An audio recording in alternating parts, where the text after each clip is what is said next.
एक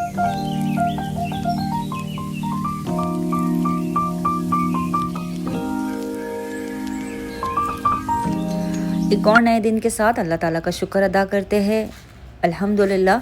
तो आज जब सुबह उठे ना, तो एज़ सच कोई इतना ज़्यादा काम नहीं था, बस लॉन्ड्री का थोड़ा सा काम था। मतलब लॉन्ड्री अच्छी खासी जमा थी, तो कपड़े धोने थे और गैलरी में जो कपड़े सूख रहे थे उसको उतारने थे। तो बस सबसे पहले मैंने ना लॉन्ड्री लगा दी थी, क्योंकि अच्छे खासे कपड़े जमा थे। इवन बेडशीट्स वगैरह भी चेंज की थी ना, तो वो भी जमा थी। बस लॉन्ड्री लगाने के बाद मैं गैलरी में आ गई थी। इतनी धूप थी, इतनी शदीद गर्मी थी। अब तो इतनी ज़्यादा गर्मी होती है ना दुबई में कि गैलरी में खड़ा होना मुश्किल हो जाता है। लेकिन एवरी टाइम है ना, रात का टाइम पॉसिबल ही नहीं होता, मतलब मैनेज नहीं हो पा रहा होता है कपड़े धोने के लिए। वरना तो मैं यूजुअली अक्सर ये भी करती हूँ कि शाम या रात में ही लगा देती हूँ कि थोड़ा बहुत तो खड़ा रह सके इंसान बैल्कनी में जाके, लेकिन नहीं हो पाता है कभी कभी पॉसिबल। तो बस आज दिन में ही करना पड़ा काम, और सारे कपड़े वहाँ से उतार लिए थे जो पुराने सूख रहे थे, ताकि उसको भी जो है ना प्रॉपर्ली अलग अलग कर दूँ। जो आयरन में देने हैं आयरन वाले, और जो मतलब फोल्ड करके रखने हैं ना वो रख लूँ। पहले जो मशीन लगाई थी ना मैंने, उसमें मैंने इस तरह से सारे जो पिलो कवर्स वगैरह थे वो वॉश कर लिए थे, क्योंकि ऑलरेडी बेडशीट इतनी बड़ी होती है। कंफर्टर कवर होता है, कंफर्टर कवर भी मैं यूजुअली ट्राई करती हूँ कि जब बेडशीट चेंज करूँ ना, तो उसके साथ ही चेंज कर लिया करूँ। बस इस तरह से सारे इसको भी फोल्ड कर लिया था, इसकी जगह पे प्रॉपर रख दिया था। अब है ना, सोचा कि चलो ये जितने कपड़े थे ना आयरन वाले, इन सबको, जो आयरन के लिए कपड़े जब जमा होते हैं ना, तो मैं बस ये जो सोफ़े का कॉर्नर है ना, यहाँ सारे कपड़े जमा करती हूँ। और शाम में है ना, यूजुअली तकरीबन एक दिन छोड़ के एक दिन आयरन वाला बंदा आता है, लॉन्ड्री वाला बंदा मतलब, और वो आयरन के लिए कपड़े ले जाता है।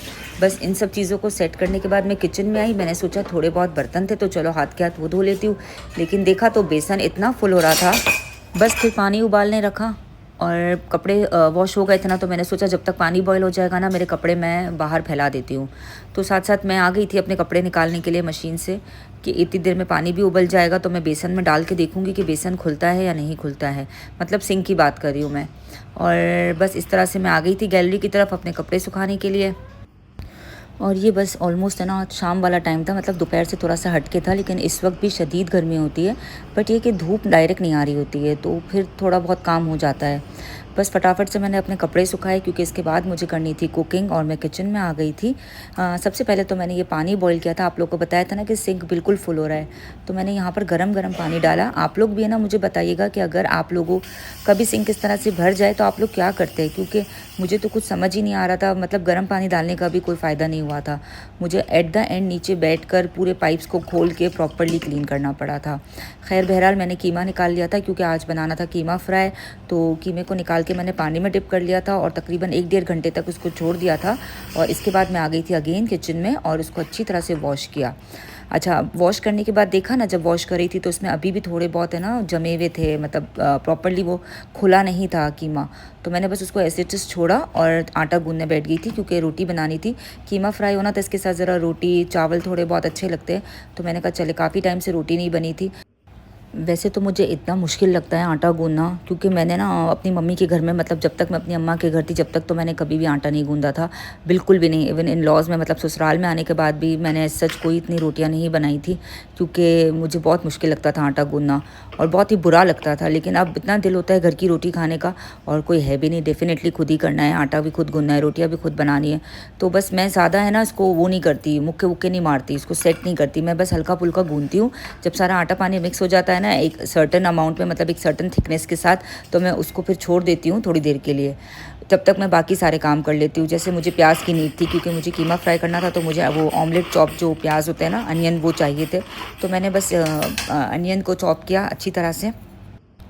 और बस इसके बाद है ना, मुझे टमाटर भी बिल्कुल छोटे हुए कटे हुए चाहिए थे। वैसे तो मेरे पास क्यूब्स पड़े थे टमाटर के, लेकिन जब वो फ्राई चीज़ें बन रही होती है ना, उसमें अच्छा लगता है। पता नहीं क्यों मुझे ये टमाटर साबित वाले फ्रेश फ्रेश अच्छे लगते हैं। तो बस इसको भी मैंने कट किया, और इसी में चॉपर में ही मैंने चॉप कर लिया था, क्योंकि मुझे थोड़ा सा मोटा मोटा टाइप चाहिए था, लाइक बिल्कुल पतला पतला या रनी सा नहीं चाहिए था टोमेटो पेस्ट। वो तो मेरे पास ऑलरेडी रेडी था। तो बस इसको मैंने 2-3 बार इस तरह से रस्सी घुमाई और इसको निकाल लिया। हल्का फुल्का चॉप्ड हो गया था, और मुझे ये इसी फॉर्म में ही चाहिए था। बस इतनी देर में मेरा कीमा भी निकल चुका था। बस कीमे में मैंने फिर सिरका डाल के इसको अच्छी तरह से वॉश कर लिया था, बहुत ही अच्छी तरह से 3-4 दफ़ा खुले पानी से इसको मैंने वॉश किया था। पतीली में मैंने फिर ऑयल ले लिया था। ऑयल जब गर्म हो गया ना तो इसमें जो मैंने अनियन चॉप किए थे ना वो डाल दिए थे और अच्छी तरह से ना इसको फ्राई करना शुरू कर दिया था।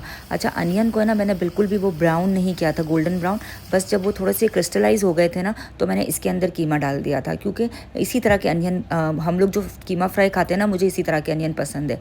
तो बस उसमें जब वो क्रिस्टलाइज हो गए ना तो मैंने इसके अंदर ये डाल दिया था कीमा, और कीमे को अच्छी तरह से भूना था। अब जैसे ही कीमे का कलर चेंज हुआ ना तो मैंने इसके अंदर वो जो क्यूब होती है ना अपनी अदरक लहसुन की क्यूब, वो ऐड कर दी थी, ताकि वो साथ साथ है ना जब मैं कीमे को रखूँ ना थोड़ी देर के लिए पकने के लिए, तो वो जो क्यूब्स है ना वो भी मेल्ट हो जाए। बस इसको मैंने ढक के तकरीबन 5-6 मिनट के लिए छोड़ दिया था। और हाँ, मैंने गरम मसाला भी ऐड कर दिया था क्योंकि मैं भूल गई थी डालना, तो बस मैंने क्यूब्स के बाद फ़ौरन से फिर साबित गरम मसाला भी डाल दिया था और इसको ढक के रख दिया था। अब मैंने सारे बेसिक मसाले डाले थे। अदरक, ये जो डालती हूँ ना मैं, हल्दी है, स्टीम मसाला है, कटर मिर्ची है, लाल मिर्ची है, कश्मीरी मिर्ची है, और साथ साथ मैंने उसमें तकरीबन 1 टेबल स्पून भर के कीमा मसाले का पैकेट का जो मसाला होता है ना शान का, उसका 1 टेबल स्पून डाला था और अच्छी तरह से इसको मतलब भूनना शुरू हो गई थी। अच्छा, मैं जब भी ये कीमा मसाला मतलब जो बाहर वाले मसाला होता है ना वो यूज़ करती हूँ ना, तो मैं इसमें नमक नहीं डालती हूँ, क्योंकि मुझे ऐसा लगता है जो पाकिस्तान के शान के मसाले हैं ना उसके अंदर ऑलरेडी नमक ऐड होता है। लेकिन जो जो दुबई वाले पैकेट है ना जो मैंने यहाँ से बाई किए, उसमें सॉल्ट ऐड नहीं होता है। तो मुझे बस एक डर सा ही लगा रहता है कि पहले मैं इसको भून लूँ फिर मैं टेस्ट करके डालूँगी, ऐसा नहीं नमक डबल हो जाए। तो आप लोग मुझे बताइएगा क्या ऐसा है कि दुबई वाले जो शान के मसाले के पैकेट है उसमें सॉल्ट नहीं होता है या कम होता है। खैर बहरहाल, जब मसाला मैंने बहुत अच्छी तरह से भून लिया, ऑयल ऊपर रिलीज़ हो गया ना, तो मैंने सारे टमाटर अंदर डाले, इसको बस घुमाया और ढक के रख दिया। अब क्या होगा कि ये चिकन जो कीमा है ना वो भी साथ साथ पकेगा, जो प्याज थे वो भी अच्छी तरह से और मज़ीद सॉफ्ट हो जाएंगे, और जो टमाटर है ना वो भी अच्छी तरह से गल जाएंगे। अब जितनी देर में मेरा ये तैयार होगा ना, इतनी देर में मैंने आटा मतलब रोटियाँ गूँधना शुरू कर दी थी। आटा भी मेरा अल्हम्दुलिल्लाह तकरीबन 20-25 मिनट हुए थे, सेट हो गया था। और फिर बहुत मेहनत नहीं होती है, मैं यूजुअली आटा ऐसे ही गूँधती हूँ, और ऐसा नहीं है कि इससे रोटियाँ फूलती नहीं है, बिल्कुल रोटियाँ फूलती है और बहुत अच्छी बनती है। मैं बिल्कुल वो मेहनत नहीं करती जो हमारी अम्माएँ करती थी ना, आटे को मुक्के मार मार के गूंथती रहती थी, वो मैं बिल्कुल भी नहीं करती। अयान ने भी है ना कॉल करके पूछ लिया था कि अम्मा आज क्या खाने में बन रहा है, तो मैंने कहा कीमा फ्राई, तो उसने कहा अम्मा रोटी बना लेना, तो मैंने कहा रोटी ऑलरेडी बना चुकी हूँ, मतलब बन रही है। तो उसने कहा चलो ठीक है अम्मा, वाह भाई। और इस तरह से बस एक के बाद एक रोटी बना ली, क्योंकि कभी कभी है ना, वैसे तो रोटी डेफ़िनेटली डेली खानी चाहिए, लेकिन मैं बिल्कुल डेली नहीं बनाती क्योंकि मुझे बिल्कुल अच्छा नहीं लगता रोटी बनाना, बिल्कुल भी नहीं पसंद है। लेकिन ठीक है, कभी कभी तो चलता है, कर लेना चाहिए। एज सच तो मेरे पास वैसे भी यहाँ कोई काम नहीं होता है, अगर मैं बना भी लूँ तो क्या फ़र्क पड़ जाएगा। लेकिन फिर भी हम ख़वातीन हैं, हम सुस्ती करती है, हम जो चाहते हैं डेफ़िनेटली वही करते हैं, वैसे ही होता है। अल्हम्दुलिल्लाह अल्हम्दुलिल्लाह। अच्छा, ये आटा थोड़ा सा ज़्यादा गूंद गया था ना, तो मैंने फिर इसको बॉक्स में भर के फ्रीज़र में रख दिया कि चलो एक आध दिन बाद ये दोबारा से काम आ जाएगा।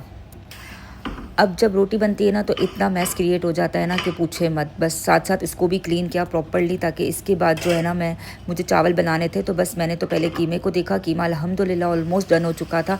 मैंने हरी मिर्चें कुछ काट के रखी थी जो मैंने ऊपर से डाल रही थी। धनिया मेरे पास ख़त्म हो गया है और काफ़ी टाइम से सोचती हूँ ऑर्डर करूँ बट नहीं कर पाती हूँ। लेकिन खैर आज जब मैं वॉइस ओवर कर रही हूँ ना तो आज धनिया आ चुका है घर में।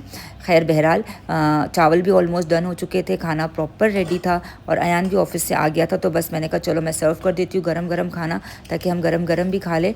और हमें जो है ना सैलेड तो चाहिए ही होता है, तो मैंने आज सैलेड तो नहीं बनाया था, बस प्याज ही कट कर ली थी खाने के साथ, और बस खाना सर्व करना शुरू कर दिया था। मैंने कहा अयान से तुम फ्रेश हो जाओ, जब तक मैं टेबल लगा लेती हूँ। अल्हम्दुलिल्लाह, अल्लाह ताला सबके रिस्क में बेतहाशा बरकत दे, सब की सारी ख्वाहिशात पूरी करे, सबकी मुश्किलों को आसान करे, और मुझे भी अपनी दुआओं में ज़रूर याद रखिएगा। अल्लाह ताला मेरी भी सारी परेशानियां दूर करे, मेरी भी मुश्किलों को आसान करे, हमारे भी रिस्क में बेतहाशा बरकत दे। आमीन सुम आमीन। इंशाल्लाह अगले व्लॉग्स में मिलते हैं आप लोगों के साथ। प्लीज़ वीडियो को लाइक ज़रूर कर दिया करें, कमेंट भी ज़रूर छोड़ा करें, इससे मुझे बहुत मोटिवेशन मिलती है, क्योंकि एक व्लॉग बनाने में काफ़ी मेहनत लगती है, फिर इसके बाद उसकी एडिटिंग और वॉइस ओवर। अल्लाह हाफ़िज़।